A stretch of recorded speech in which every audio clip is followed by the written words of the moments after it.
Hello, everybody. Thank you for tuning in to this audio file I decided to create. First and foremost, I want to throw a shout out to everybody, family, friends, everybody that's been supporting me, reaching out to me, checking in on me. Really hits my heart in a very special way. So, start off with that. And of course, family is family, but there are also, several groups of friends that I've established through the years. I call them circles, of course, because, they change based on all the places I've moved. So starting back in Maine, like when I first started making friends there, Bombardier, Ferguson, the K Park crew. Shout out to you guys. And then after that, getting into high school, we had the Savage Cormier were big parts of my life back then, hanging out a lot. And of course, I was, as many of you may know, I was an athlete back in high school. So playing football, basketball, baseball, you know who you are if we played together. A lot of good times, some championships, stuff like that. So thank all you guys for your support as well. And then after I graduated, I guess going to the University of Maine, shout out to Tim Dermody. He was one of my favorite people. Still talk to him semi-frequently. In the engineer world, we had a good time. But yeah, I ended up moving to Kansas City after that. And there was probably I lived there for maybe 11 years total before moving to Colorado. And I'd say there's probably 3 or 4 solid groups of friends that I met over the years. First, shout out to Mike Allen. He was the guy that I met at my first engineering job, my very first friend in Kansas City. And he connected me with a bunch of good people, my first circle of friends. They all went to school together. That's like the Huffs, Parnells, Saverinos, Big Guy, Jose, and of course all the lovely ladies that were a part of those groups, and a lot of people married with beautiful babies now. I can't wait to eventually get back to that area and visit all the kids. But then my next group of friends, I give Kyle Kelly a lot of credit. He was connected to the first group, but he had a very critical, very important part in how I was able to start my major transition back in 2010. I'll get into some more details, but basically music festivals was a big part of my life to start the change in me. And then shout out to Miles, him and his partner Bree, great souls. I met them one time when I moved into an apartment, and it was just like this very odd but very fun connection that happened where everybody from the Lee Summit area, you know who you are. A lot of love for you guys. Had a lot of fun. That's, I guess, shout out to Dom too, because Dom was a part of that group and he's always been a big influence in my life. Once I met him, a big perspective change on the importance of life for me. Won't go into details. If you know Dom, you know what I'm talking about. And then after that, shout out to Steven and Brock. Brock. That was a very fun Kansas State University and Kansas University group of people. Very, very great people, beautiful souls. I guess everyone I've been mentioning too is a beautiful soul. It's not like I really don't get along with anybody ever since I, been growing up. But then the next circle I'd say is probably once I came to Boulder, Colorado, going to school at Naropa University. A very spiritually oriented group of people, so we all resonated very, very much together. Shout out specifically to Lindsay Randall. She was a professor that taught one of the classes for the first year, so both semesters.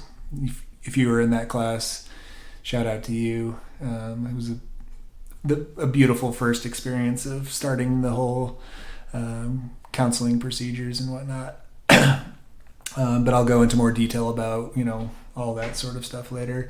And then also shout out to my Gestalt classmates. It was a good time. A lot of good people in there. And that was the second year. It was a full year class that we spent a lot of time together. And then besides being in school here in Boulder, I actually had been working at Hapa Sushi for a while. You Hapa Sushi people, very cool. Lots of good people that I met there. And it's pretty interesting how I started as a busser and then I don't really work there anymore now, but I was a server, and that's, the influence of the work I was doing at Naropa to become a counselor was like my engineering brain was like, I'd rather just clean tables and not talk to people. But like during the duration of me being there, it was a big shift in myself where I actually really wanted to start serving. And once I started serving, it was so fun. And, my opinion, of course, but I thought I was a pretty good server. I would use my sense of humor and just be 100% honest with people the whole time, and everything would come out great. So that was a lot of fun. Shout out to all those. And then a Naropa student friend of mine, Melissa, special shout out to you because she was the one that inspired me to actually do this. I told her there's a lot of interesting synchronistic details about events that have happened through my life. And she just kind of told me, like, you should document that somehow, maybe end up writing a book eventually about it, because she found it to be really interesting. And I hope everyone also finds this to be really interesting. Moving on to just the reasons why I decided to make this. Like I said, the shout out to start, a lot of people have been supporting me, reaching out to me, also having concerns for me, which I appreciate, right? Kind of worrying about how am I doing, like my state of mind, because this is a pretty serious, very rare situation. So it makes a lot of sense. A typical response for any person, I would believe, depression, like wild ride of emotions, anxiety, fear, but not really for me. It's people, not like they're confused, but they're just like, wow, that's awesome to hear that you're actually, not doing so bad right now. And so I really wanted to share my entire story with people to get everybody on the same page. And just kind of explain, the reasoning behind why I'm in such a positive mood this whole time. And I know for certain I'm the only person that knows 100% of my story. It's like so much length and detail associated with it that if I had to guess, I'd say Jose probably knows 90% of my story. Obviously, in my opinion, it's rather entertaining. So sit back and just kind of take it all in. Like I said before, lots of synchronistic events all began back in 2010. And 2015 is my first major transition that started largely through my first spiritual experience that I had with myself. It was like I connected with my soul. And that just kind of reoriented the direction in my life and where I was going and what I wanted to do. When it comes to the next steps in the present moment right now, I'm currently waiting for the biopsy results. And I have a meeting on Wednesday. Today is Monday, by the way, Monday morning. But I do have a meeting with my surgeon on Wednesday, and we're going to, obviously remove all the staples from my head and then go over all of the biopsy results that I'm sure are done. It's just a matter of I'm not getting all the information ahead of time. I just have to wait and have a discussion on, what suggestions, what direction, things like that with the surgeon and see where I want to go. But before I'm done with this segment, the major reason why I wanted to share all this information has to do with the concept of collective consciousness. I feel is a very valuable tool for me at this point. Go ahead and give it a Google search if you want to get more depth into it. I'll give you just a simple example of kind of what it means. I believe there was it's called like the 100 monkey theory or something like that. If you just imagine two islands, right, kind of next to each other but far enough away where the monkeys can't really see what they're doing, but they're close. On one of the islands, one of the monkey eventually figures out he can climb a tree and grab a coconut, and if he smashes the coconut open, he can actually eat the food and drink the milk inside, and it's good for him, right? And so on that specific island, everyone is kind of learning from that one monkey that discovered that, And so once 100 of the monkeys ended up all learning and being able to do that, the adjacent island actually had their first monkey just happen to do the exact same thing. And so, the theory behind that has to do with basically once the collective consciousness of thought and energy are all put in a large enough scale, it has the power to actually go out and benefit in different ways by almost like everyone's connected in a way through their minds and stuff like that. So, worst case scenario for me, if this collective consciousness is set based on everyone knows, where I'm going and what I'm doing, it gives me more of a confidence to end up, defeating or I guess winning this battle that's going to potentially be happening. So just a request, if you do listen to all this, just keep that love, vibe, energy coming to me, and it's going to just give me more strength to, be much stronger we're all on the same page. Everyone understands why I'm doing what I'm doing, and it's almost like helping in a spiritual way. So it's a very surreal experience for me, but I just kind of wanted to start off by explaining that a little bit to people. And I am about to now transition into the segment about the symptoms and the timeline of the symptoms and how I first realized that there was something not right with me going on. So, all right, moving into that symptoms timeline segment I just referred to. So in general, I've always been a pretty healthy person. Never really caught many colds, got sick for anything. Just good immune system over the years. It was back in about May of 2019. So a little while ago. It was the first real illness that I experienced that I didn't really know much about. It was right around the time at the end of the semester where I had a weekend class at Naropa, and I just woke up that Saturday morning and it was like I had a headache, a body ache, I felt fatigue, wasn't comfortable, but I had to go to class to get this credit. So those of you who know Naropa, there's no real tables and chairs. During the 6 hours, 7 hours each day, I literally was just like laying there with my eyes barely open, being like, get me through this. But I did end up, writing the final paper and getting it all done, passing it. So got through that. But besides, the initial symptoms, but after that, I was probably not feeling well for a total of 5 days. And when I was home, all I wanted to do was sleep, and I would maybe get up and just take hot showers to try to make my body not hurt as much. I wasn't eating much food, maybe one small little snack thing once a day during this time period. And so when I reflect back on where I'm at now, I think that this has a good chance of maybe the very first, the start of the tumor starting to form. There's some more interesting stuff here as I go through, so I'm just going to keep going. One thing, it wasn't right away. But I recovered from that illness and I just felt fine. Summertime happened, and it was probably around the summertime into the final year, before graduating, where I started to notice memory effects.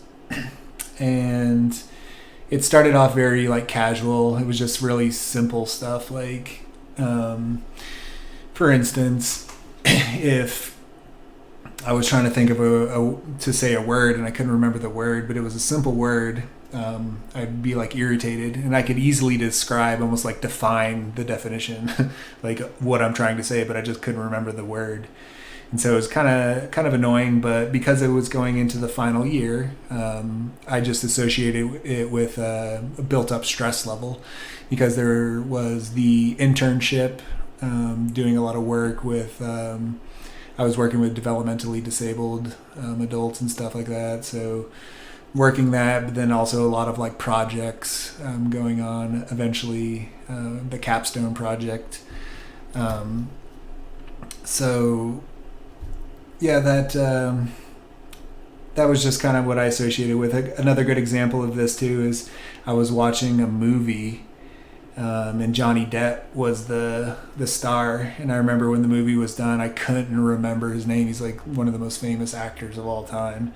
And I got pissed. I was like, "What is wrong with your brain, Derek?" Like, and I, for like a week straight after that, every night before going to bed, like falling asleep, I would say his name, like Johnny Depp, Johnny Depp, Johnny Depp, Johnny Depp, Johnny Depp, never forgetting him again. But yeah, so the memory was, slowly starting to become apparent, as something going wrong.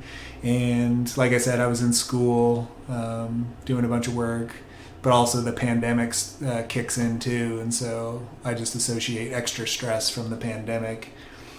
So I just kind of, it is what it is. Like, I'll get over it. I was taking a little lion's mane mushroom medicine to just kind of, and that did kind of help me a little bit, like make me think a little clearer at times. But the next step, I'll go into a little more details as to why, but that's this past summer. Keep in mind that, I graduated in May 2020 and the pandemic started in 2020. But I was scheduled to go to Africa to do some work, some training work. And there was this woman that I was dating at the time, and she has Lyme disease, and she was a little concerned that there's a possibility of maybe sexually transmitted Lyme disease. And so just like 2 weeks before leaving for Africa, I just kind of stopped working just to make sure I didn't pick up COVID and wouldn't be able to fly and whatnot. But I did notice that like my lymph nodes had a bit of they weren't like swollen large, but I could like feel them when I didn't really do that before. I had a few mild headaches and mild stress sort of located kind of behind my eyes, which was atypical for me because, like I said, I never really got sick often. And I was just like, oh, this is weird. And so when I did travel to Africa, it was still kind of very much the same when I first got there. There's a medicine in Africa, like I said, I'll go into more detail later and even share my capstone project, which is associated with this medicine called iboga. It took the first week I was there, start taking the medicine. It took about a week for it to begin to actually clear me up. But it was a very sort of physical work going on. But my headaches and everything kind of just went away. And like I said, I'll get back into that a little later. I was in Africa for about 2 months, and towards the end, that's when the double vision effect first started happening. Just noticed it about a week before I was leaving. I was like, why am I looking at a distance and seeing a little double vision? Because I actually had LASIK surgery, so my eyes were always good. Had that about 6 years ago or so. So I was just like, I'll put that on my radar because that's odd. And then the day I was leaving the country to fly back to the States, the second illness effect kicked in, and it was very similar to the first one I described back in May of 2019. The only real difference is that it had a little more chills. Like I'd be just like shivering at times, but every other symptom was the same with it. And so I was just like, wow, that's strange. But the one thing is I was traveling. I was in Africa, so I was like, it could be COVID, it could be malaria. I guess when I get back, I will just go get some blood tests done and see what I got. So, as I mentioned before, the girl I was dating at the time, we're still really good friends. She's a very sweet girl. But because of the potential Lyme disease condition, malaria, and COVID, I went and got tested for all of those. But the thing is all of them came back negative, which is good at the time, but it just kind of still implanted a little bit of confusion for me. So after that, that's when I started to try to determine other possibilities as to, what's going on. When I Googled double vision, there was no real simple reason why a double vision would be happening, but I was kind of hoping that way. So I knew I had to get checked out. But it was right around, I got back in October, and because I graduated in 2020, I was technically a Missouri resident, but I was now officially living in Colorado. So my healthcare insurance or whatever that I had then wouldn't really work if I wanted to go to a doctor right away. And so I tried to transition, but it was super complicated and was going to take a long time. And it was right towards the end of the year. So I was just like, I'm just going to wait and become an official Colorado resident and get insurance in Colorado so that I can go to the doctor. And then interesting little side note I'll throw into is that, before, just times I would do some cardiovascular exercise, maybe over the summer and the fall and stuff when I was back.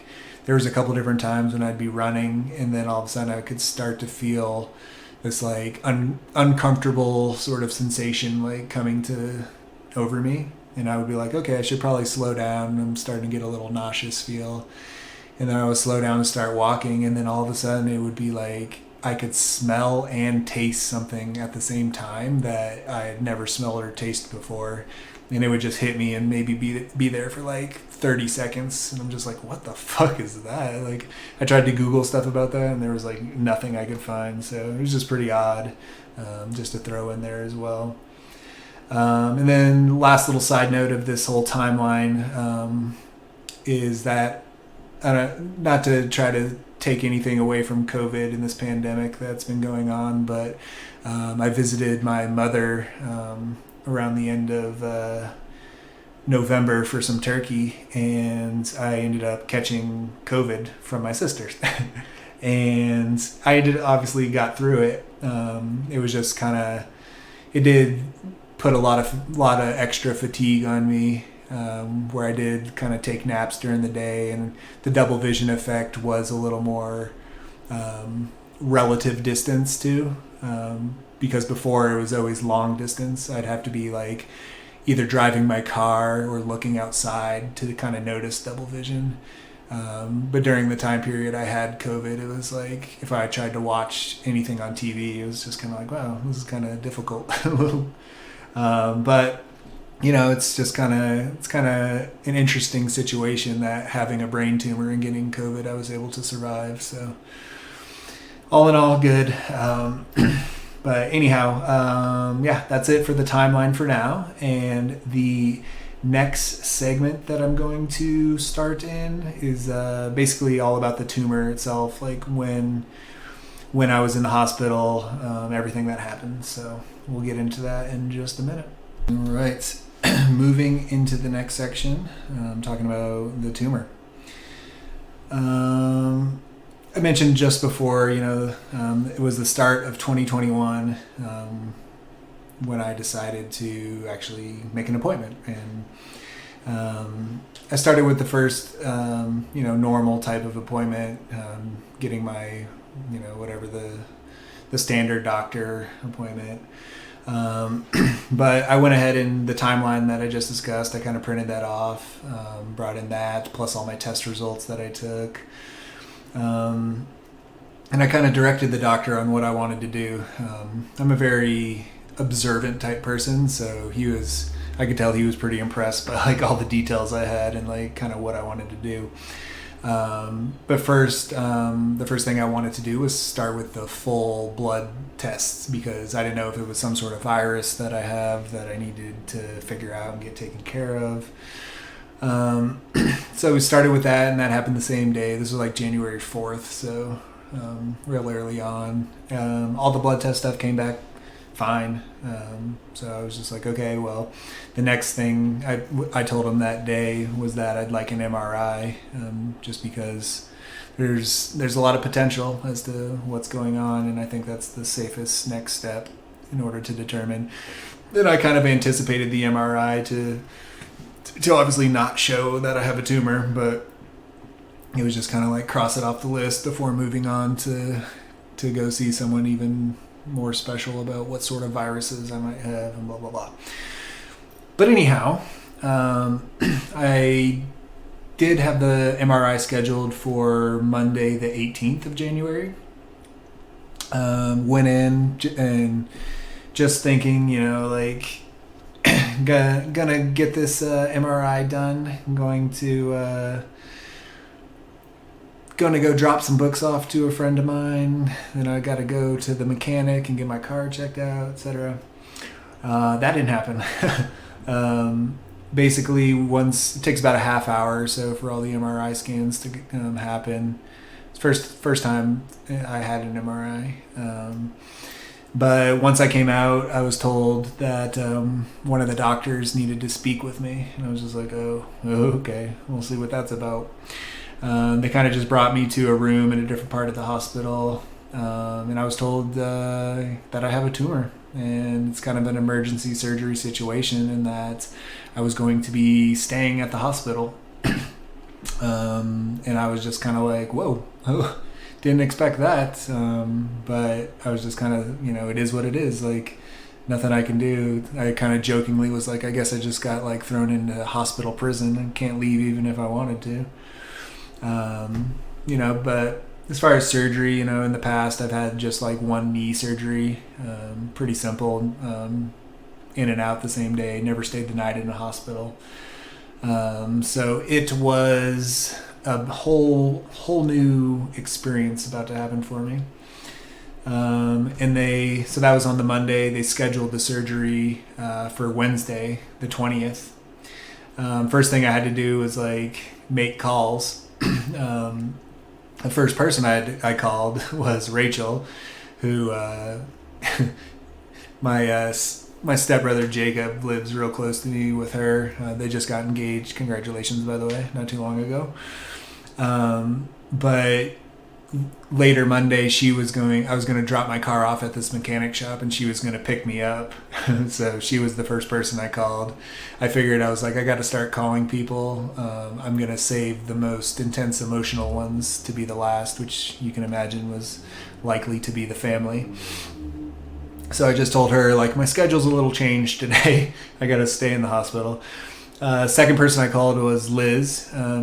She was one of the ladies I met in Gabon the first time I went in the summer of 2019.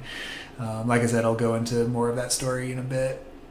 But she ended up going to Naropa, not because I told her to, maybe I inspired her, but she just started the same program that I just graduated from. So I have lots of the books for the classes and stuff, and we discussed that I could loan her some books because they can be pretty expensive. So that was the second thing I was going to do after getting out of the hospital for my MRI, which didn't happen. So I called her and let her know that I can't bring her the books. And like I said, next for me was family at the time, because it was like Monday mid-afternoon, early evening, by the time I got to the point of being able to call. I didn't really expect immediately right away that my parents were just gonna like drop everything and get out to me as soon as I can. But shout out to both my mom and dad. They did. They both arrived like Tuesday afternoonish, and we're working well together to sort of, you go now, I'll visit later, like, doing the best to support me. Obviously not a good situation with lots of emotions coming from them, but I will say that it was a very nice experience, to have both my mom and my dad. They got divorced, almost 30 years ago, but to have both of them around me, supporting me at the same time was a very surreal experience from like me as a kid, and so lots of love, lots of shout out to both of you. My mom ended up going home, shortly after I was home from the hospital. My dad's still here because he's retired and had some free time, but he'll be leaving relatively soon. But yeah, I had to tell other people, which was an ironic situation for me at the time because me in general growing up, I've always kind of been the type of person that doesn't really want to hang out and introverted with a lot of people. But where I was in life at this time, it was a major transition as far as like my work, like what I'm doing. I was trying to open up a private practice because I graduated with a counseling degree. And one of the things that I wanted to do was I became a registered psychotherapist, so I needed to reconnect with a lot of the people that I graduated with. You know who you are. If I had started just sending messages just to say hi and check in on you and how you're doing and all this stuff like that.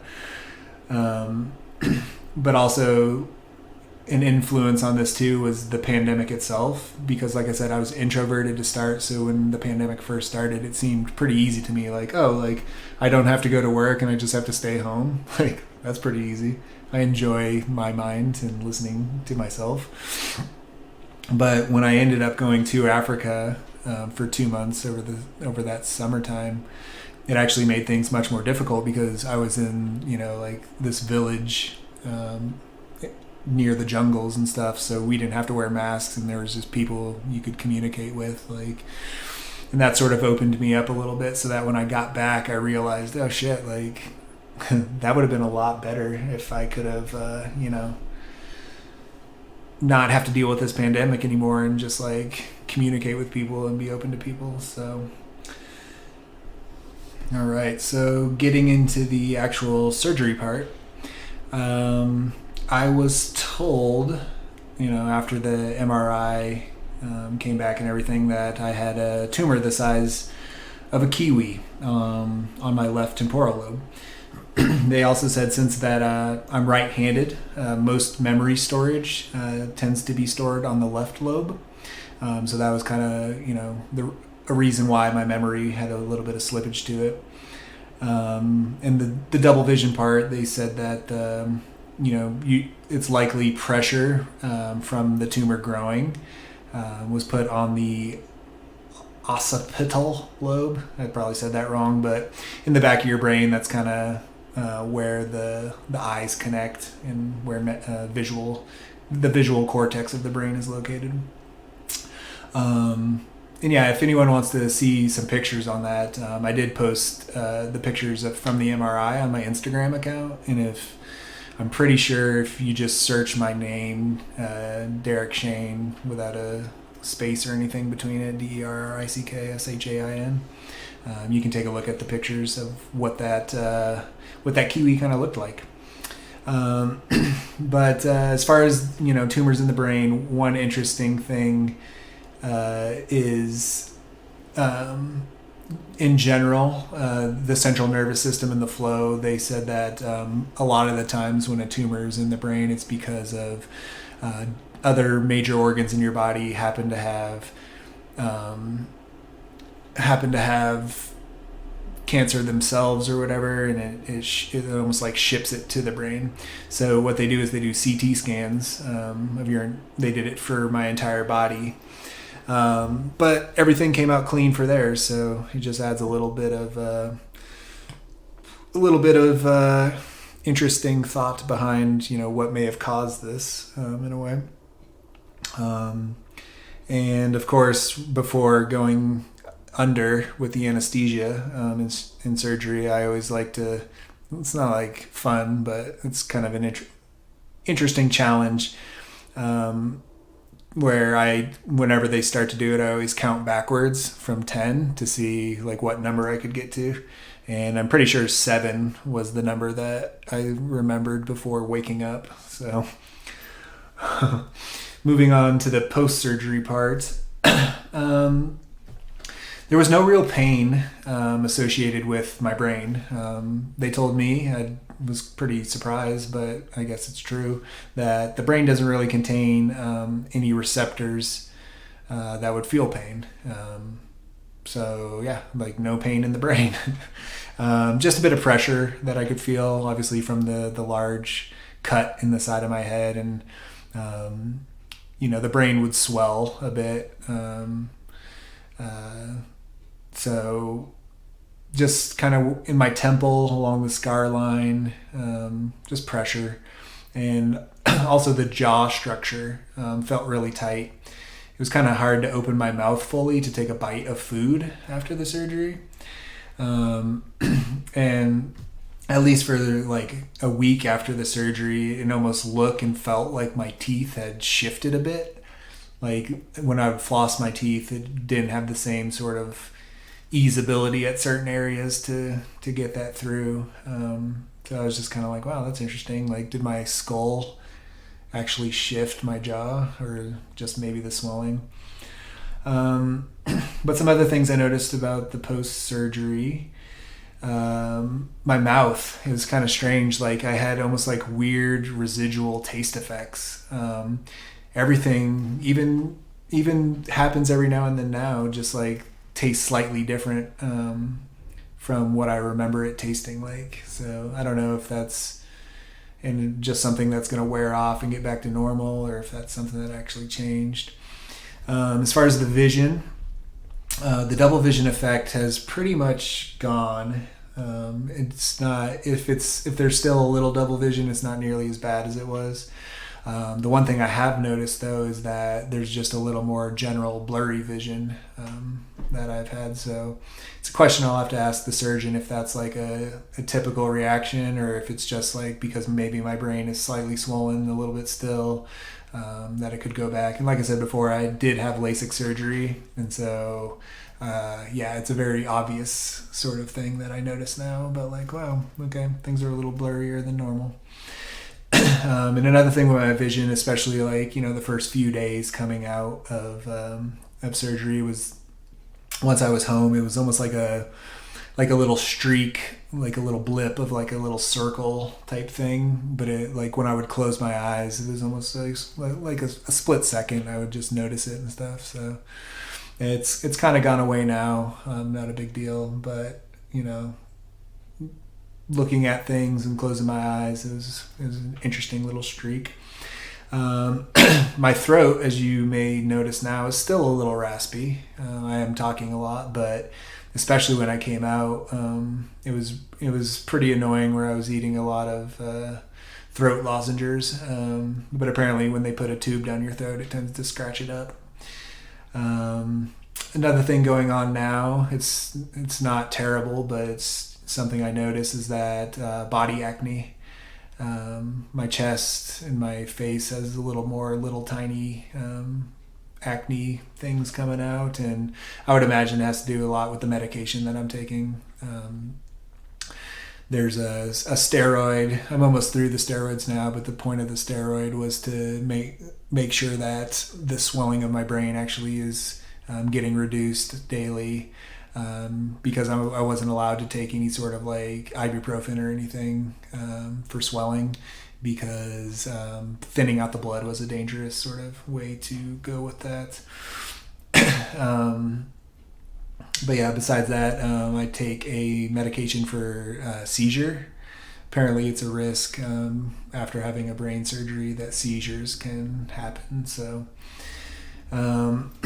also in addition to that, Oxycontin, just like the smallest, weakest ones. It's not like I'm taking a lot of them, but the pain I was feeling was in my lower back and in my neck because of the sleep requirements. I couldn't just lay down. I'm always on like a sleep on my side type of person. I couldn't lay down like that. I had to keep my head propped up to make sure that the swelling didn't get pressed and make sure that, didn't rip open and cause bleeding and stuff like that. So those are the medications, and I'm assuming that that's kind of what's causing my body acne. And I did mention before too, about, I guess, my problems. Well, let me backtrack a second. One of the other things going on is I did pass all of my required testing, which was a requirement before I could even be released, mainly just physical and cognitive testing. And when I did that, the nurses were pretty impressed in general, just because it didn't really seem to have a negative effect on me for that.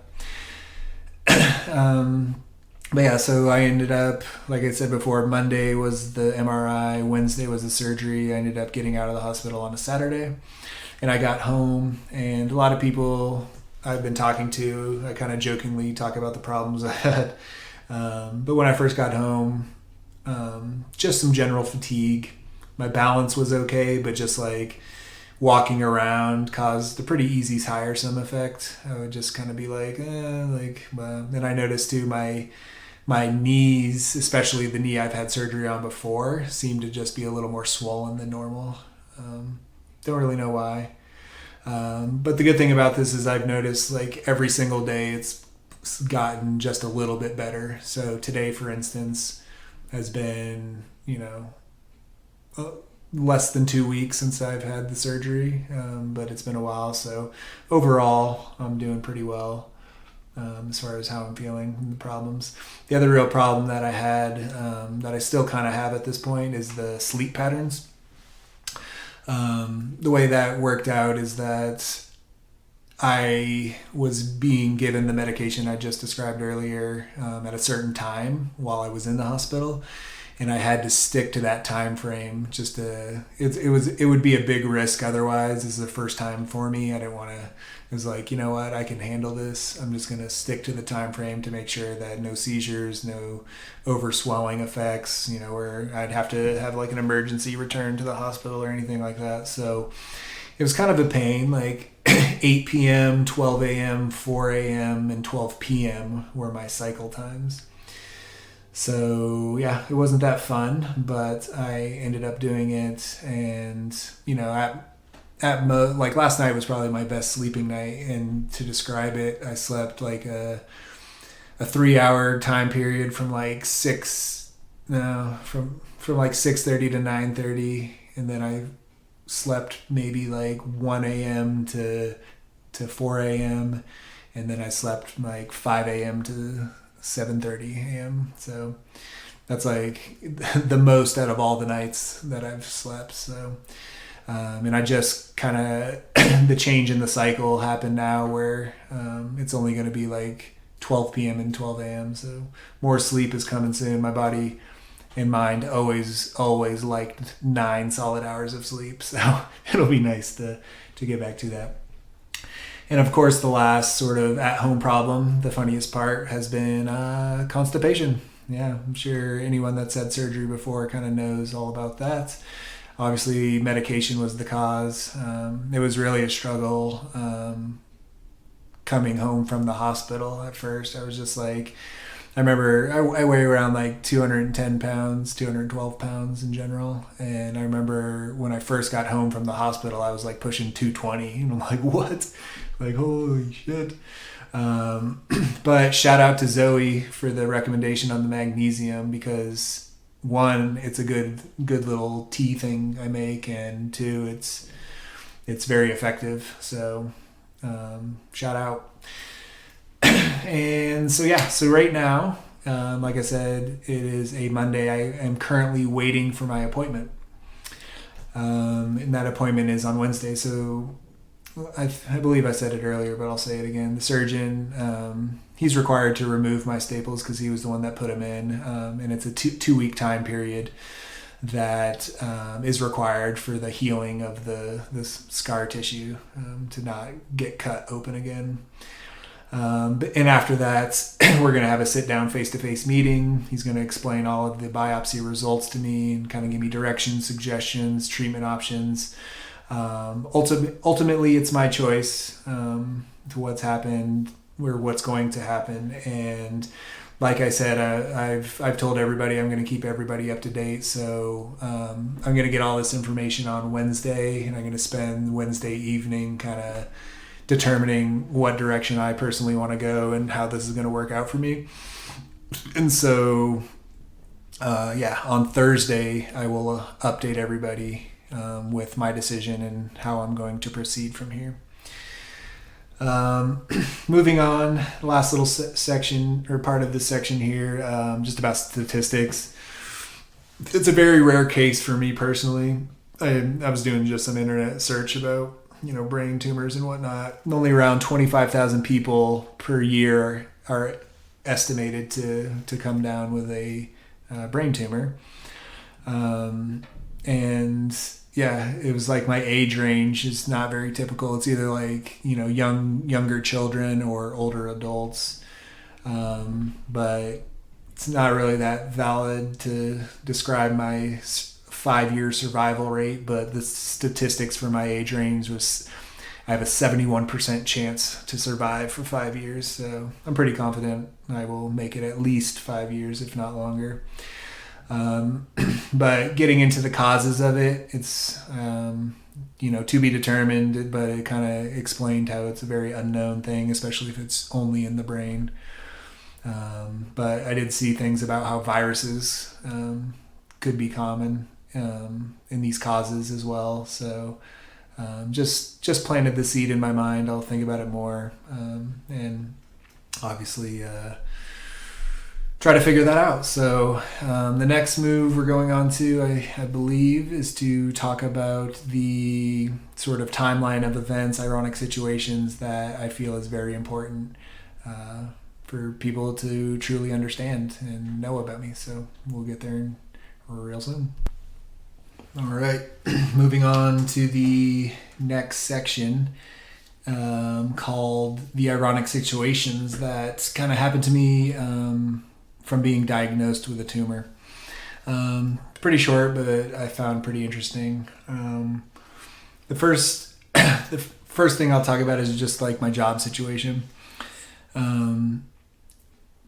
Back in, I was doing the private practice transition. So it was kind of, me working on my website. I'll put a link when I post this too about the website because, give you guys a chance just to give it a look. About 95% done with it. But yes, private practice was a big transition for me. So I was putting a lot of work into that. Well, during the pandemic, the month of December or whatever, I was a sushi server at Hapa, and I ended up not working during the time that they closed most of the restaurant. It was this sort of miscommunication event that it seemed to me that I was doing them a favor where I had plenty of other work to be doing to get ready for this transition. So I didn't need to be working with them. And one of the major changes was that as a server, normally the money you get that's worth it is tip out money. But because of the situation, they changed it just temporarily during this time period where instead of getting tipped out, they just increased the hourly wage by like $6 or something an hour. And so it was my understanding that it would be better for people that needed to work rather than collecting unemployment, or they couldn't collect unemployment for whatever reason. It'd be better for them to work as many hours as possible a week, as opposed to, the standard hourly, number of hours per week that I would work would be around 20, 25 hours a week. So if I chose not to want to make that hourly wage, I could give my space to people that need to make that hourly wage. And so, I decided to go ahead and just, not work there during this month of December sort of time period. Well, when it started to reopen around the beginning of January, I kind of was like, okay, cool, I'm ready to get back to work. Just because I've been at home so much working on my website and figuring out how I'm going to, like, what to do to open up my private practice, like so much work. But on the Friday night or whatever, Friday, I think the 2nd of January or 3rd of January, something like that, 2nd, one of the ladies put up her shift, and I was like, oh, I'll pick that up because I wasn't scheduled for anything at the time. But I ended up getting rejected, and I was like, what? Like, why would I get rejected from trying to, like, help by picking up a shift? And I won't go into too much detail about it, but essentially there was miscommunication based on the decision I made not to work during this time period. And one of the managers felt that I was not helping enough, and so the people that were helping deserve to, get the majority of these shifts when the tippage is being played back in. So it kind of irritated me at first because I was like, that was total miscommunication. The ironic part of the situation too is, like I said before, I did catch COVID, so it's not like I could have worked even if I wanted to work during that time period. But there was one time that I was asked to help, and it just happened to be once I was getting through COVID and started to feel better, I had to get a test to make sure that I'm still not positive for it. And so I was asked to help pick up a shift on the day that I got tested. And so I was like, I can't really, it's kind of a risk for me having COVID to go in and work with a bunch of people and serve a bunch of people.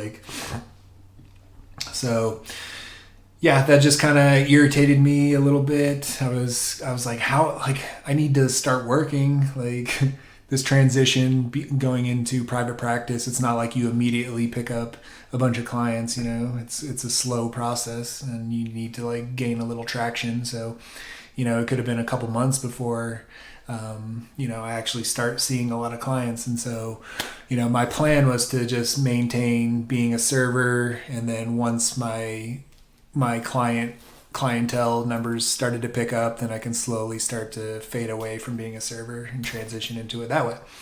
But it made it complicated for me, and I ended up having trouble sleeping that night. And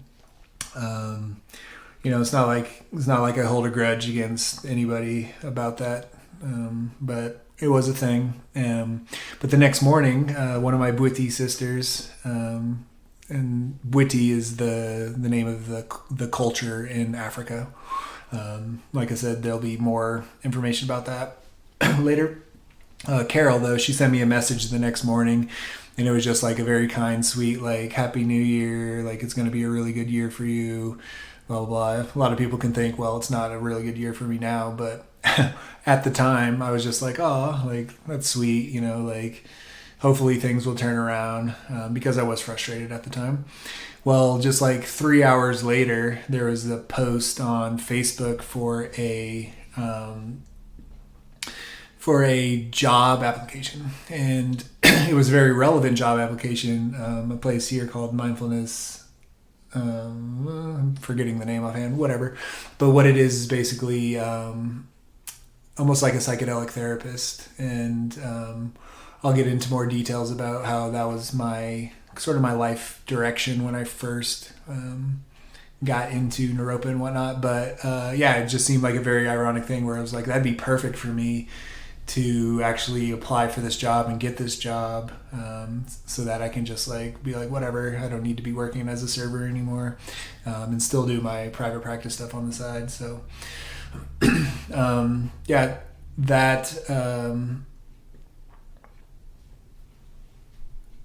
the iboga training, I guess, is what I'll go into now. I guess before I get the parallel path that I created when after I graduated was to be a registered psychotherapist, to eventually become a licensed therapist here, and do a lot of training and work on the psychedelic path because, as many of you may know, there's a lot of research studies and different things going on through MAPS, the Multidisciplinary Association of Psychedelic Studies. And so part of me was going to be in Western culture style of like building myself up to get a lot of credentials on that path through the sort of the psychedelic medicines. But the other side of the path was the Bwiti medicine known as Iboga. And like I said before, I do have a capstone project that I'll post. Pretty entertaining for anyone that wants to give it a watch.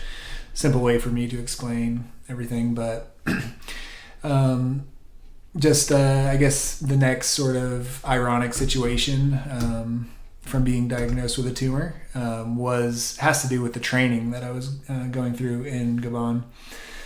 So like I said, it was, a 2-month time period that started back in August through September 2020.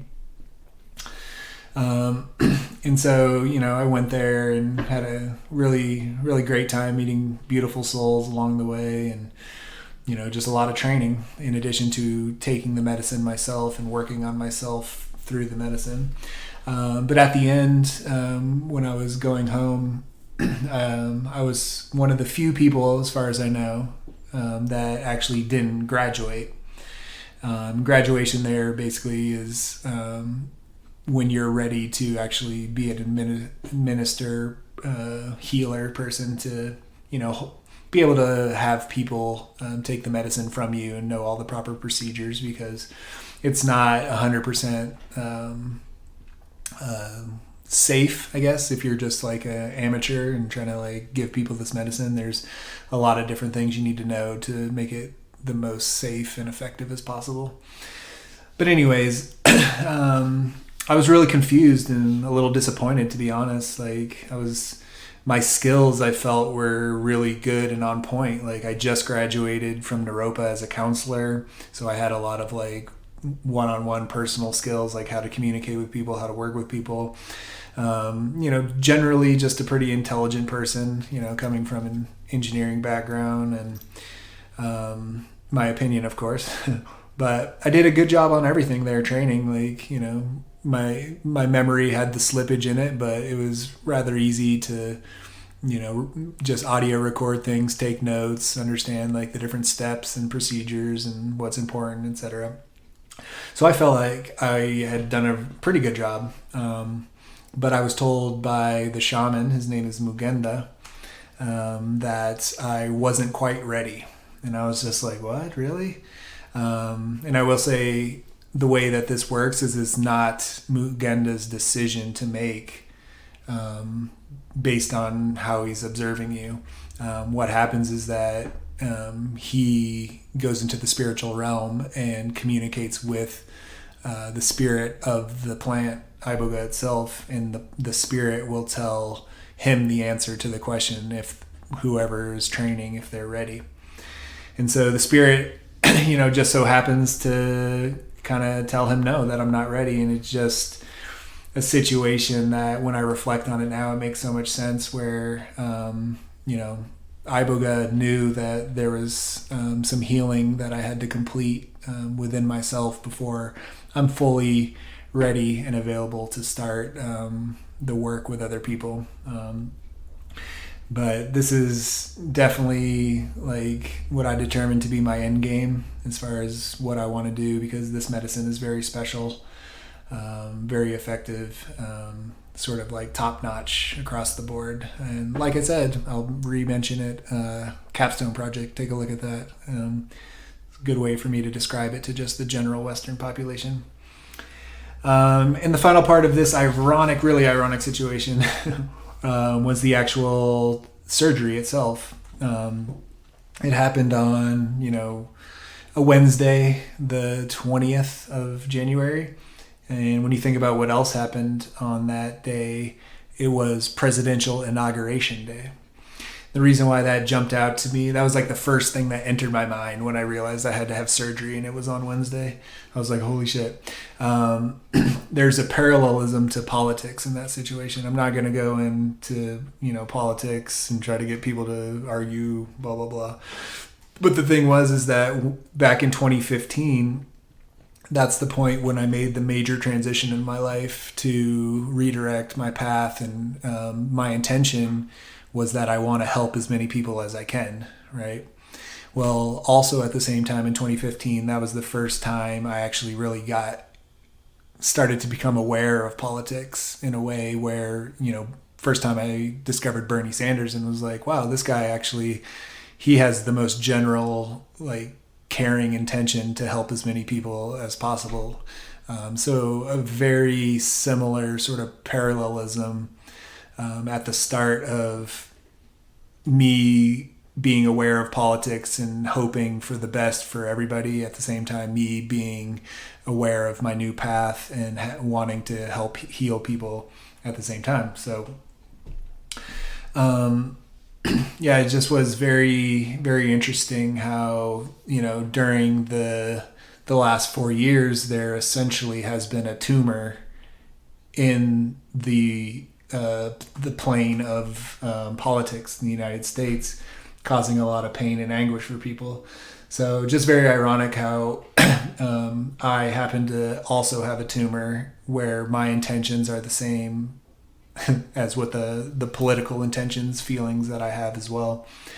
So yeah, on presidential inauguration day, ironically, is when my tumor was removed, or at least 90% of it. So it's not to say that automatically, I'm 100%, everything's going to be good. And it's the same in the United States. Not to say automatically, since, the former president is gone, everything's going to be good, but it's a start. It's a start for a lot of changes to take place. And hopefully I'll get to that point to be able to help as many people for the rest of my life. And hopefully the United States will start to get to that point to begin to help as many people as they can as well.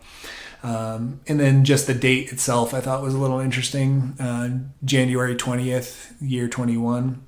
When you write that out, it's 12021.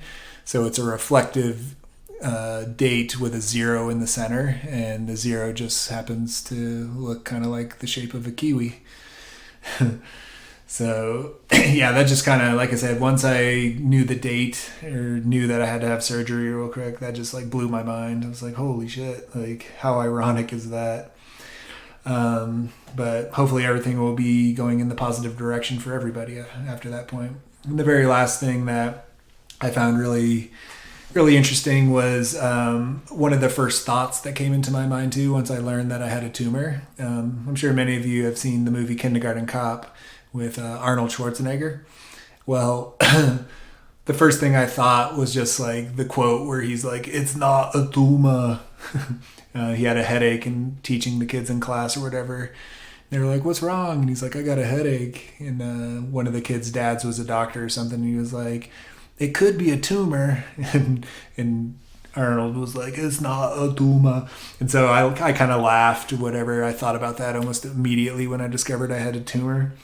And then on Saturday, the day that I checked out, that morning, that movie was on, and I flipped it on, and maybe 10 minutes after I turned it on, that part came up.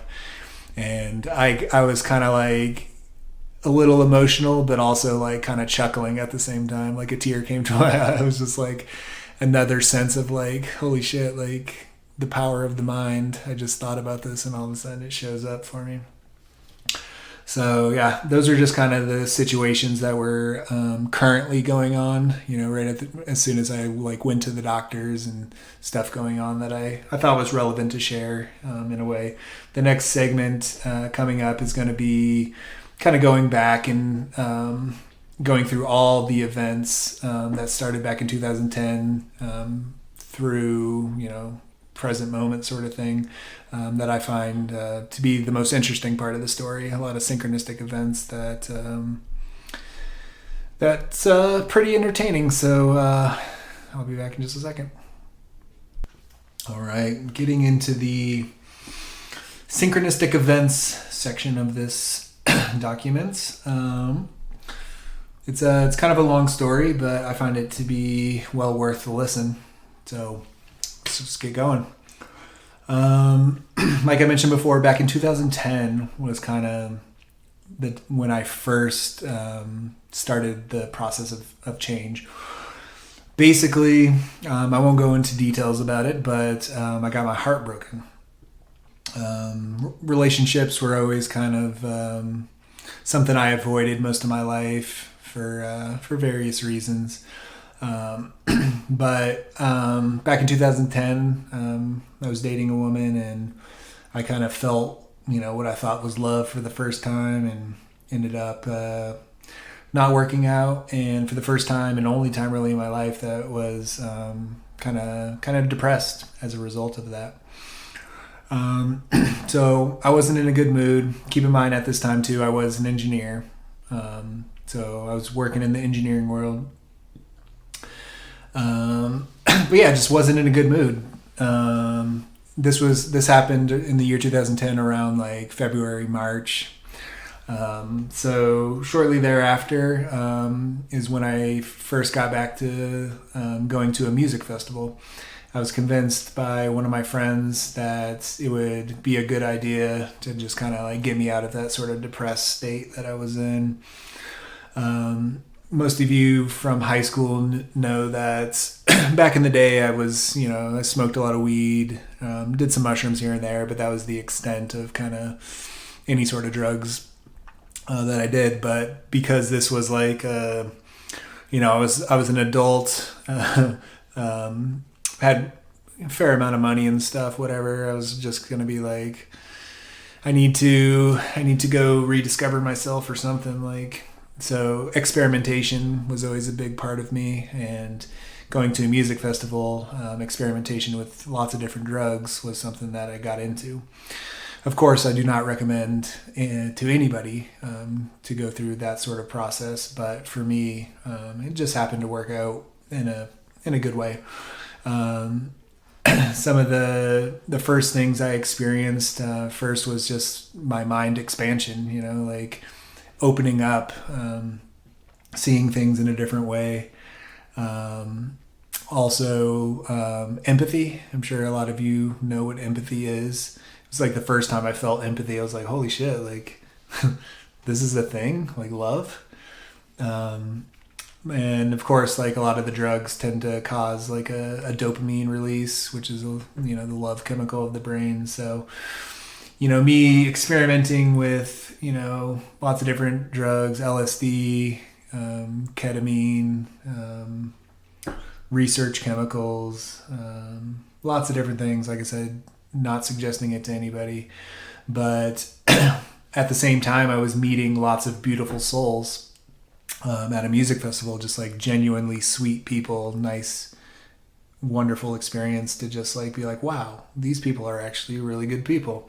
And so after that first year, once I went back to engineering, I started to really realize that the corporate America engineering world is not an ideal situation for me. It was like my perspective shift began to change because in my office space, there was no beautiful souls. It was like, money's the root of all evil, and that's all people really cared about. People would step on me, climb the ladder above me. Just all they cared about was themselves. And it was a sales driven company, so money was a big part of it. So, I ended up going to music festivals, the same one, Wakarusa Music Festival in Arkansas, the Ozark Mountains in Arkansas. Went there every year starting in 2010, up until the year 2014 is when my company ended up getting bought out by Johnson Controls. And so each year I would go back, and so I was almost like more mind expansion, like more perspective changing. I was just becoming more dissatisfied with the office, the people in the office, like, the purpose of money, like all that stuff. Um, when a company gets bought out, a lot of the times they tend to lay people off. But the population of people that I was working with were a little on the older side, so they ended up offering a voluntary separation package, largely to maybe get people to retire a year or two earlier than they were planning on, just so they didn't actually have to lay people off. Well, at the time I was, back in 2014, I don't know, that was about 30 years old or so. And I was just like frustrated with that place. I didn't like any of the people I was working with still. And so I was like, you know what? I would really like to maybe go find a different job, a different engineering job. So I just randomly signed up to apply for that separation package. Didn't expect to get approved, largely because I was like the top engineer there. I knew the most about everything. I thought I had like some value where they wouldn't want to get rid of me.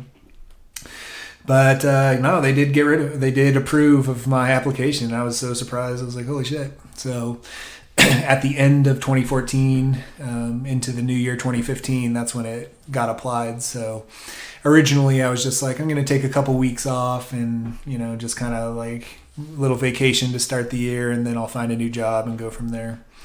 Well, it was, working for a corporate engineering company. I did have a 401k retirement plan.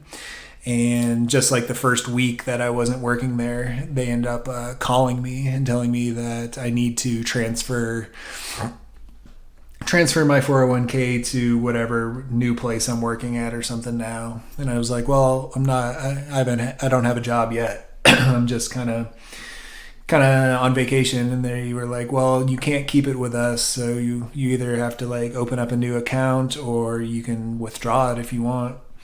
And I was like, really? I can withdraw it, huh? I was like, interesting. So I ended up taking a step back and just kind of like thinking about like what I could do. And I was like, you know what? It would be really awesome for me to go ahead and take the entire 2015 year off, consider it me retiring from being an engineer, and then just kind of rediscover myself along the way. So yeah, I decided to do that. It was about $60,000 that I took out. And that was me already like that's how much I could spend, I guess, for the year, saving whatever tax money I know I'm going to have to pay. So I did. And one of the important things to note in this case is that I wanted to travel around the world. And one of the things I really wanted to do was because I was a big experimentation person through the music festivals and all the different drugs I was trying, the next one on my list was ayahuasca. I was like, I would really like to try that. It seems like a very valid experience. So what I did is at the beginning of the year, I went ahead and planned all of my travel plans. I ended up going to Australia and New Zealand in like March, which was a great trip or whatever. I bought tickets for at least 2, if not 3 different music festivals over the summer. And I bought a retreat and plane tickets to go to Peru back at like the end of August of that year to go try ayahuasca. And so keep in mind, I made all of those plans and paid for everything almost like probably in February of that year. So it was everything was in place. The really interesting part of this was when I went back to Wakarusa in 2015. This was what I accredit the first time that I touched into my spirituality and kind of discovered and that I have a soul. I've always been not, when it comes to religion, I've always kind of like not been a fan of it growing up. And I never really felt like, what's the past life, like, what's going to happen. Like, I just kind of avoided all that. So the story associated with how I first met my soul is very interesting. So I'm at this music festival and it's like the first night there, I make a not so good decision to eat some research chemical drug. I forget which one it was, but it was a blend that was supposed to represent like LSD and MDMA together. So take that around 8 p.m., going to a bunch of different shows all night long, having a good time. By the time morning's rolling around, a lot of everyone I'm camping with and stuff had already gone to bed. And I'm in the mountains, the Ozark Mountains, and so the sun's coming up on the east side. And I decided to sit around. Well, I brought nitrous oxide with me. If you're familiar with that, you know what it can do. If you're not familiar with it, it's kind of like a dissociative gas that is typically used in like dental surgeries and stuff to calm people down before they shoot them up with a bunch of numbing agents. So I went there, and like I said, everyone was asleep, and I just decided to go ahead and rip some of that. And I felt pretty sober at the time. I wasn't really experiencing nearly the same amount of visual psychedelic experience. So I didn't expect anything, but I'm there, and I inhale and I hold it in, and I'm looking over at the mountains where the sun's starting to come up behind, and all of a sudden a silver triangle just shows up in the sky, and it's very vivid. I've never seen anything quite as vivid as that before, and it's kind of beaming silver light at me. I'm just like, holy shit, like, whoa, that's kind of cool. But I was a little shocked at the same time, so I whipped my head back into the foreground, and all of a sudden it seemed like clouds were wisping by my face, just like little puff of clouds just whipping by, and didn't really know what that was all about. And another interesting part was I could hear voices I recognized, but there was a bunch of voices all together. So lots of different words and stuff, but I couldn't make sense of the words because of how blended it was together. Probably like 4 or 5 different people. But the one thing I could tell was that there was a lot of pain and anguish in the voice, just the tone of it. And so at that point, I am really confused. And I'm like, what is going on? Like, this is strange. And nitrous oxide normally only lasts like a minute, maybe a minute and a half at most. And so as it's like winding down and all the tone of the voices and stuff start to fade away, I just internally asked the question to myself, like, what the hell? Like, what does this mean? This is strange. And then it was like a download just comes over me. It's not like an audible sound I hear, but it just downloads inside of me, and it says, you'll understand when you get here.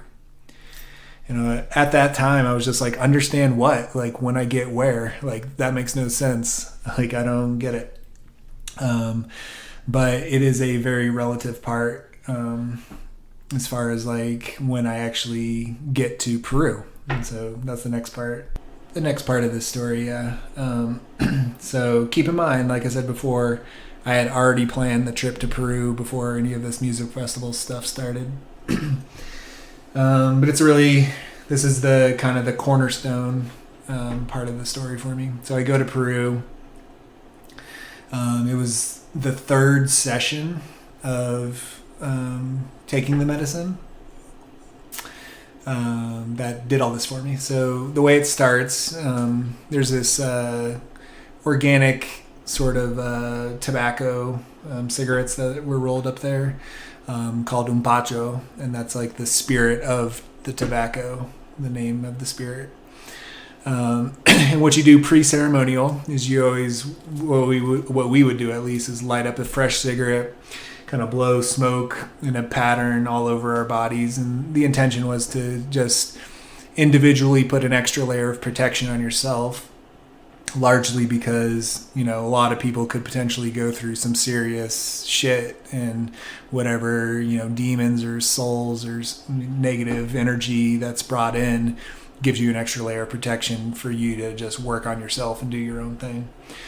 So we did all that to start or whatever. And then let me take a drink of water real quick. We start our session. We drink drink the medicine. And for those that are familiar with it, you know that purging is a typical response, as quickly as 10 minutes after drinking it, but it could be like an hour after drinking it. It all just depends on your body. So we all take our drinks, and there's a gentleman by the name of Andrew. If you're listening, shout out to you. Sitting 2 spots to my left, or laying, I guess, but he's there. And almost immediately, 10-15 minutes after we take the medicine, he starts to purge, vomiting, blah, blah, this and that. And normally that's only a couple minutes of purging, and then you calm down and whatever. Well, he kept dry heaving, about 20 minutes going by. And eventually some of the facilitators that are there to assist people during these ceremonies comes over and asks him, like, Andrew, are you okay? Like, you need to go to the bathroom? And I can hear, obviously the conversation. So Andrew's response was more like, I got to keep doing this. Ayahuasca tells me there's something inside of me. I got to get it out. And so I was like, oh shit, my ears kind of perk up. And I'm like, damn, sounds like he's battling something over there. And so they just left him there, and he continued to dry heave for quite a while, probably another 20 minutes or so. And I'm just like, damn, this dude is battling. And so just out of the blue, I kind of instinctively lit up one of those fresh Bacho cigarettes. And my intention was not like, I need to make myself safer. What I did is I started like just shooting arrows of smoke at him. And my intention was like, maybe this will help him, like whatever negative energy he's fighting with right now, to like help him get back to a balanced level. And so I went through a whole cigarette just shooting at him, right? And so shortly after, the facilitators came back, because he was still dry heaving and purging. They had went up and talked to the shamans and decided to go ahead and skip the normal time frame of just like letting people set in and have their experience. They wanted to bring him up front so that the shamans could sing what they call a kiros, to be able to help him get through this more effectively and quickly. And so as a result of me shooting arrows at him, it became very clear that my energy was kind of connected to his. So much so that when the shaman starts singing songs for him, everything that I was seeing visually started to resonate. It was like the colors got brighter, the textures got more intense, everything so much that eventually the most vivid image I've ever seen showed up. It was a golden trilogy. For those of you who are familiar with trilogies, it makes sense. It's kind of like a Celtic symbol that represents like mind, body, soul. But it was golden, it was large, it was right in front of my face, and it was beaming golden light on me. And my jaw was just hanging open in amazement. I was like, holy shit, I've never seen something so amazing like this before. Well, I start focusing on that the whole time, and I kind of lose track of thought about what's going on with Andrew. But he's up front, and the shamans are singing songs, right? So as the song starts winding down, I start to be like, oh, there's a reason why this is going on, because I could hear him up there, and it's like his voice dropped in register or whatever. It was totally different, where it was like super deep and like still purging and like battling up there. And I was like, holy shit, like I kind of forgot about this, like. And then my mind went back into like, what can I do to help? So instinctively, I just kind of put my fingers on my temples, and internally I say to the medicine, I say, Mother Ayahuasca, I appreciate everything you're trying to show me right now, but I think Andrew could use my energy more than I need it. And no more than like 15, 20, 30 seconds after I say that, everything, color, texture, the golden trinity, everything just acid washes away to nothing. And all of a sudden it feels like I'm sober. And I'm just like confused at first, like, whoa, what just happened? Like, that's strange how it was very vivid to all of a sudden gone. And then another 30 seconds after that is when Andrew had his final purge up front. It was just like a blast, and he stopped dry heaving and everything. And I was just like, whoa, like did I really just send energy to him? That's strange. But he was so exhausted from probably like an hour's worth of time of him just battling, that they brought him to his room. He went to bed early. But the next day there was always those sort of like, everybody sit around, tell your stories, and process, make sense of kind of what that meant and what happened, stuff like that. So everyone could feel the tension in the air from the night before. So Andrew told his whole story first. The only things I really remember that's worth talking about or sharing is that he said the whole time he was purging, looking in the bucket, there was these eyes down there staring back at him, basically saying like, I'm not leaving, you can't get rid of me, like I'm staying here, blah, blah, blah. And then he said like the final purge that happened, it wasn't like just like a burst of vomit coming from your mouth. It was like an explosion that came out of his nose.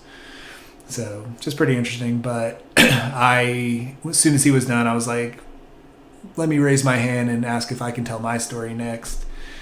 And so I told my story, pretty much what I just told everybody here. And I look over at him and he's got tears in his eyes, and he stands up and just comes over to me, and I stand up and he just gives me the biggest hug, and he's like, I fucking love you, man. Thank you so much. And for the first time in my life, and like my gut, I felt this feeling of like, what did I just do? Like, this actually is a reward, satisfying feeling, and I actually like that a lot.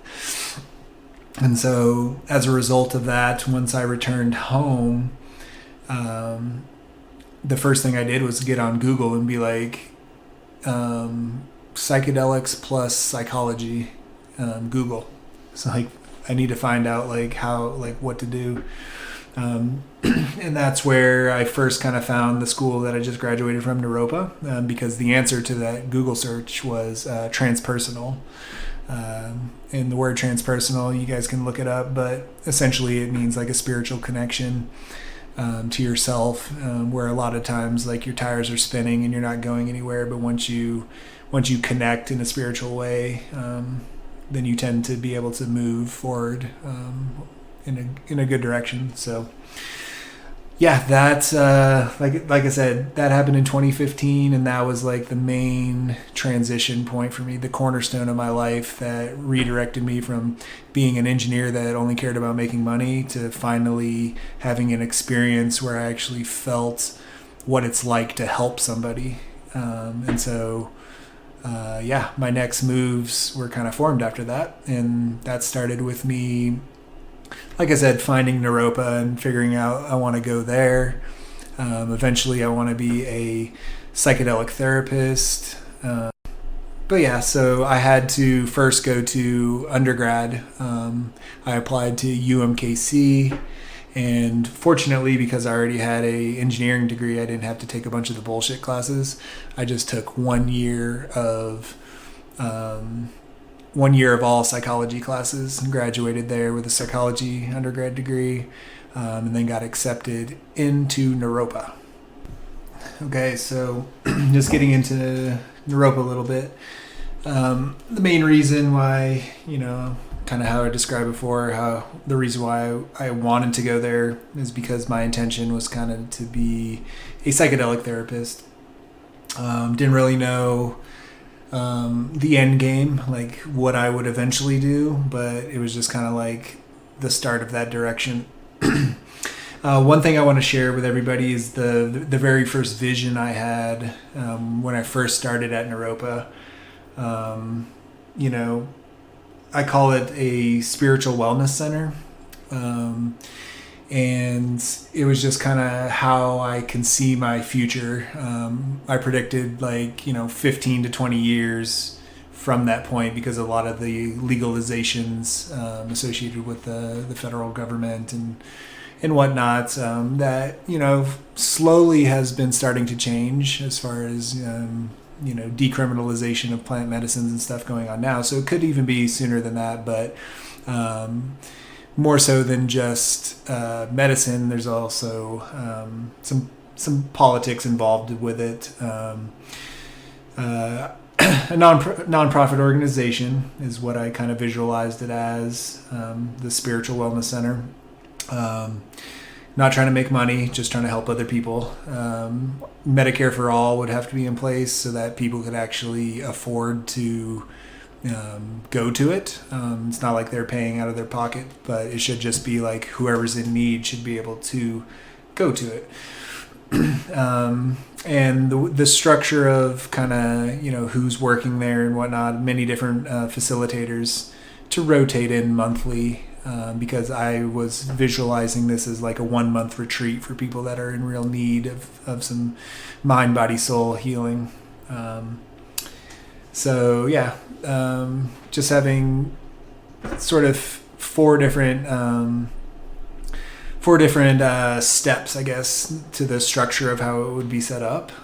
First is like a perspective shift, basically oriented around education. This would happen the first week, basically understanding that, truth will set you free, getting into meditation, having sensory deprivation tanks there, maybe some biofeedback, hypnosis, education in general. Buddhism's a big part of education, having a much healthier diet, how to take care of yourself better.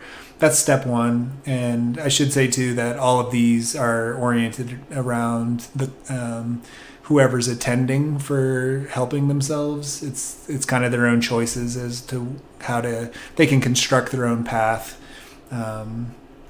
It's not like it's a requirement based on, you're here, you have to do this. So it's in there. You kind of have to meet it halfway. It's not just like, oh, this place is going to take care of you 100%. You have to be willing to work on yourself to get there. But anyways, the second phase, I kind of oriented around like physical work. That would be like the second week. I think I mentioned a month-long retreat. But physical, one thing I learned is that pretty much anything causes emotional responses, is in an energy form, moves around the body, and it can often get stuck in your body if you're not actively taking care of it. So this segment would be kind of the choice of the patrons again, whether it's yoga, Reiki, therapy, acupuncture, Tai Chi, lots of different physical, that's just a small segment of it, but physical work to try to get that energy flowing out of your body. It's kind of like working with, the next phase, I guess, I kind of labeled it as working with the soul. And this would be more of actual counseling and therapy, various types of transpersonal options for the client to choose from. So just to recap, because I kind of explained this poorly, was starting with perspective shifts through education, and then doing physical work through the body to get energy moving, and then starting the mental side through therapy, counseling. And then the final 2 weeks would be the medicine work. The medicine iboga that I've spoken about before would be the ideal situation, but of course it's up to the patient, the choice. There's lots of research being done. By the time that this would be in place, legalization for like LSD, MDMA, cannabis, ketamine, psilocybin, ayahuasca, etc.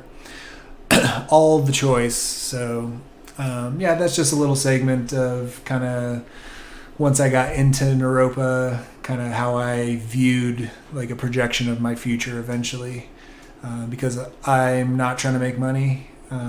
It's like a good example of karma. If you're putting in, effort for the right purpose, like money will come back to you to help you continue that. But if you're too focused on trying to make money, it's not always the best situation. So I'm at Naropa, and the first time I went there to finish my application, you had to go meet a lot of the faculty and whatnot. It's kind of like the final application step. That's when I met a gentleman by the name of Katumi. He's from Ecuador, and he was in the process of starting to work with some of the ayahuasca shamans in Ecuador, because he's a big believer in that, and eventually wants to be able to hold his own retreats and whatnot, working with them. So the day that I was getting there for the first time, I met him and kind of told him my story as to like why I got there, how I got there. And so we instantly connected because he's all about it. So the first year spring semester, the class called Transpersonal Psychology, we were in the class together. And he came to me and basically told me about how that summer he's going to be facilitating at a retreat down in Ecuador, and just told me about it and was just like giving me all the information about how much it would cost for me to go there, how much plane tickets cost, etc. And I was really interested because this was the year, 2017, 2018, the spring of 2018 probably. So it had been 2.5 years or so since I first did ayahuasca, and that was the only time I did ayahuasca.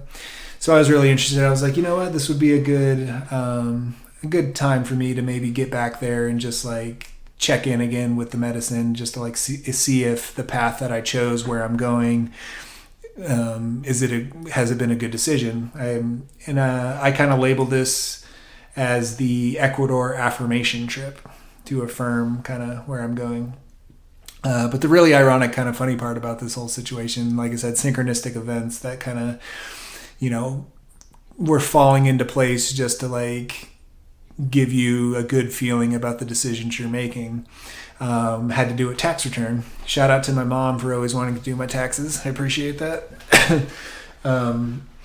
But so the day Katumi told me all the prices and everything associated with it, it was the next day that my mom finished all of my tax stuff and sent back all the information about how much money I'm getting back, and it literally was the exact same amount of money that it would cost me to go. And so I was just like, done. That happened. There's a reason why I'm getting the exact same amount of money tax return to be able to go to Ecuador. So I committed to going, and I did. And like I said, this was the affirmation trip for me.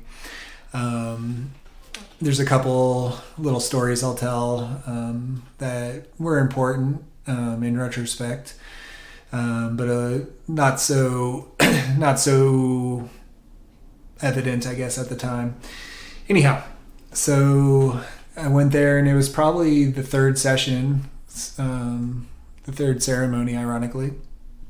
But afterwards, the shaman, the younger son shaman, he wanted to have a one-on-one conversation with me. So Katumi, because he speaks their language much better than I do, was translating for me.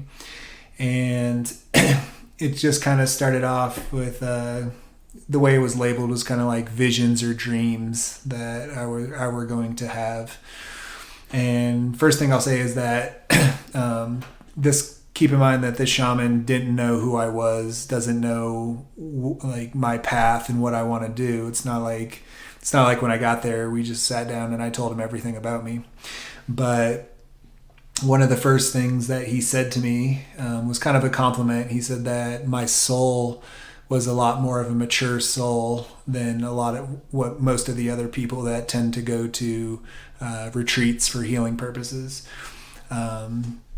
Gave me that compliment, and also kind of complimented my meditation skills that I have to be calm and relaxed during sessions and whatnot. But then he went into this story, basically told me that I would connect with angelic beings through visions or dreams, right? So connect with angelic beings through what he called rainbow light energy. And that I would eventually go to a heavenly body, and that when I was in the heavenly body, I would see an army. But the important thing is not to be afraid of this army, because they are there to share wisdom with me and to help guide me. And so at that time, I didn't really know what this was supposed to mean. I was just kind of like, okay, that sounds interesting. Like, I'll keep that in mind. Maybe I'll have a dream sometime, or I'll see it sometime, and we'll go from there. The second thing he told me made a little more sense to me. Keep in mind, he didn't know my path, though. He didn't know much about me. But what he said was that I would eventually be in a lagoon and 2 pink dolphins would swim up to me. They would swim up and they would have a crown for me. They'd give me the crown and then guide me over to this machine. There wasn't a good translation term, so it was kind of described almost like a slot machine. They would bring me to this slot machine in the water, and I would act like press the button, pull the lever, whatever, and a bunch of leaves would start to come out. And he made the emphasis to make sure that I just don't take these leaves and give them away, but to make sure to use the leaves on myself and make sure that I'm ready before I start giving them away. And this version of the vision or dream made a little more sense to me because it was very much similar to kind of my path and what I wanted to do, eventually working with medicine, psychedelic medicine with people. So, make sure I'm fully healed before I'm going to be able to successfully start to give it away. So yeah, those were really, at the time didn't really get me super pumped up about much. It was just kind of, I was like, okay, I guess I'm still on the right path. But before I left the country, I was with Katumi, and we were traveling back to Lima, the city. And we stayed the night in a hotel, and we were just talking. And this is how I ended up getting connected with the shaman in Africa. I mentioned him before, Mugenda. So it was just a very ironic situation where, we were telling stories of our own experiences of different psychedelics along the way and stuff. And I was just kind of like, I think my next step in life is I want to experience iboga. I've heard good things about it. I'd like to check it out.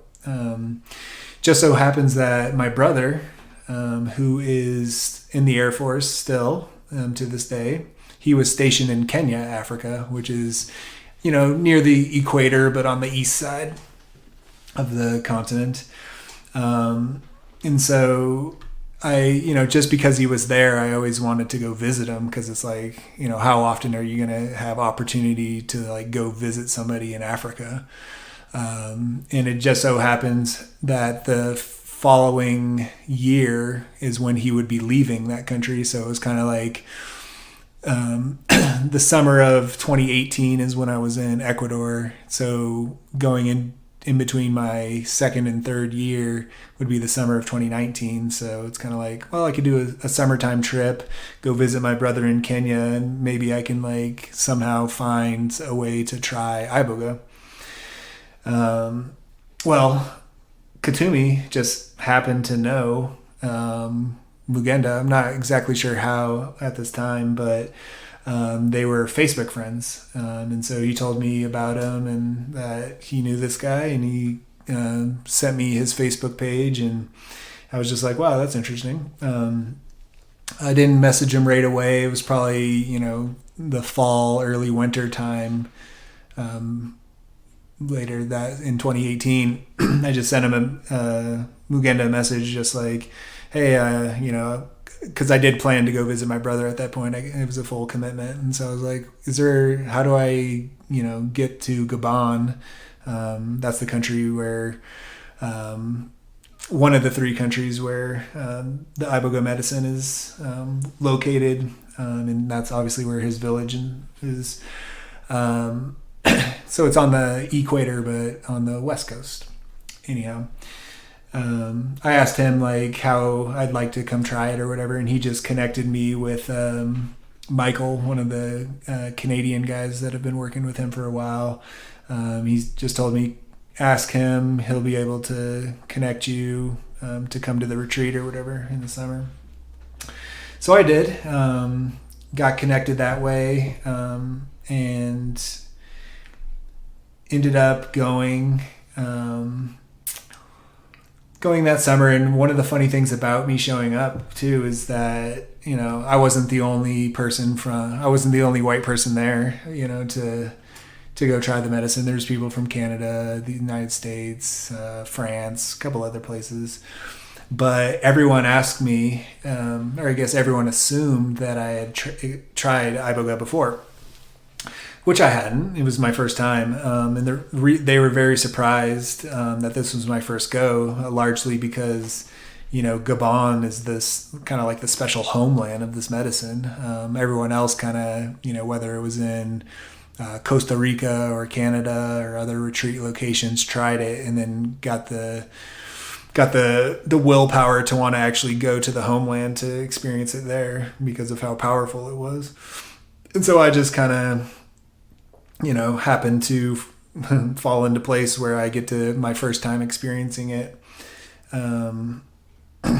Happened to be in the homeland. So first thing about the medicine that was a major result for me was a large perspective shift that changed, just like understanding about how like the truth is a major component to set people free. It's a biblical term oftentimes, but this culture has been around for like 6,000 years, so they kind of discovered this before any Bibles were written. But yeah, the perspective shift just really like I had a bit of anxiety about like when I graduate, what am I going to do, like this and that, and it just kind of like made things seem real easy, where the only thing that's a requirement in life is first to wake up in the morning. Second is to have some food, have some water, and have some shelter. That's the only critical parts of like being a human being. Everything past that is you tend to overanalyze and get worried about and stuff like that. A lot more to it than just that.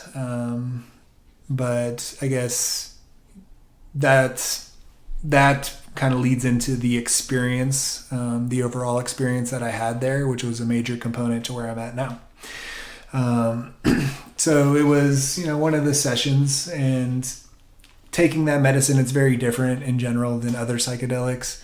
Other psychedelics, the general way to describe it is it's more of a projection of your mind, where you can see imagery and colors and symbolisms and things like that, and you kind of have to make sense of it, process it in a way. And go with that. Well, it's kind of the opposite, where this is more internalized inside of you. So it's a little more casual, not quite as wild as others can be, but it's very powerful. But anyhow, so closed eyes, visuals, things going on. Well, there was one of the sessions, it was middle of the night, maybe 2-3 in the morning, and I'm just there. It's because you don't really sleep. It's got a bit of a stimulant effect to it too. But I'm just laying there, whatever I'm seeing. And all of a sudden my body started flowing like almost like a sheet in the wind. Like I open my eyes and I see my legs, like I'm not physically moving, but it's just like, what I reflect on it, I think it's like my soul, right? And I can see my legs and body like waving in the air, and I was just like, holy shit. And then all of a sudden, everything where your eyes are looking right now, I consider it to be like consciousness, right? Just everything you see, my consciousness starts bouncing almost like a basketball. So it's like boom, boom, boom, and there's like almost like a drum beat going on in the background. This is while the wave of my body is still happening. So I can feel the sensations of the wave, and all of a sudden my consciousness is bouncing like a basketball. And I was just like, holy shit, very different from any other psychedelic experience ever. And this continued for some time, like a minute or two in a row, where it just wouldn't stop. And I started to become uncomfortable. Like, what the hell's going on? Like, why is my consciousness bouncing? Like, it's not very fun. Finally, I was able to make it stop, got a little control over it, just like saying like, stop, like, please. Well, the rest of the night, it started up like 2 or 3 more times, but I had more control, and I was like able to make it sort of dim down. But the next morning I was like super confused, because I would talk to other people and be like, have you guys ever had an experience like this? Like, what? And they were like, no. And I was like, holy shit. Like, okay, I need to go talk to Mugenda to figure out what this was all about. So I did. And he seemed pretty casual and calm about it. Like it was something that isn't brand new to him, sort of thing. And he basically said that it was my soul was about to go to the moon. Apparently the moon, according to their culture or whatever, is a very special place where your soul can actually go to the moon when you're on the medicine, and you can connect with the whole lineage line of all of your past relatives that are, not alive anymore, both on your mom and your father's side. And so when he told me that, my jaw dropped, and I remembered instantly what the shaman in Ecuador told me about connecting with angelic beings and going to a heavenly body, and that it was going to be a big army, which was likely to be my lineage of bloodline on both sides to share wisdom with me and all this stuff. And I was just like, holy fucking shit. And I got upset that I let fear deny myself from letting that happen. Keep in mind, it also was a full moon that night too. So it blew my mind so much, but that just created the commitment immediately where I was like, this is my end game. This medicine is so powerful. I learned so much about it. I talked to the shaman right then and there about organizing how I can come back and start training to eventually work with that medicine, because like I said, I feel it's the single best way to take care of mind, body, and soul with people. So again, like I said many a time, I think during this talk, I will be posting my capstone project, and for people that are very curious now about this medicine, it can give a better sort of general understanding. But so that's kind of where I'm at now. That's why I started training with that medicine, is because I committed myself to it. I guess one of the things that was interesting too about the perspective shift that I changed was one of the problems that I was having in my life was I had a fear of what people thought about me. And so as soon as I got home and I dedicated myself to needing to go back, I actually built the courage to create a GoFundMe account. Some of you may remember seeing it, but it was just like, I want to go train there. I need to make sure that I have enough money because it costs a certain amount of money to start training.